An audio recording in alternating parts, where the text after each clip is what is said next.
অনেক বন্ধুরা যে তারা বলে যে আমি 15ই আগস্ট পালন করি। আমি বলি যে ভাই 15ই আগস্ট পালন করে আপনার কোনো লাভ হবে না।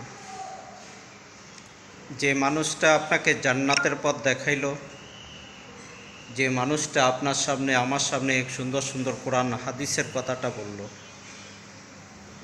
সেই মানুষটাকে তো 14ই আগস্টে দুনিয়ার থেকে ওনাকে শহীদ করে দেওয়া হলো। সেই শহীদের প্রতি তো আমাদের সেই ভালোবাসা এবং আমাদের দোয়া থাকা দরকার। হয়তো আপনারা বলতে পারেন যে ভাই আপনি কি জামাতি ইসলাম করেন নাকি? না ভাই, আমি জামাতি ইসলাম করি না।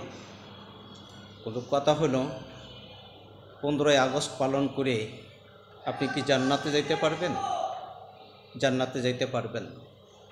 আর যে মানুষটা আপনাকে আমাকে কোরআনের বাণী শুনিল, কোরআনের পথ দেখাইল, সেই মানুষটার কথাগুলো যদি আমরা শুনি, আমরা মানি, তাহলে আমাদের জন্য আল্লাহর জান্নাতে যাওয়া সবচেয়ে বড় সহজ হবে এবং উত্তম হবে এবং আমরা দামি হইতে পারবো, শ্রেষ্ঠ হইতে পারবো।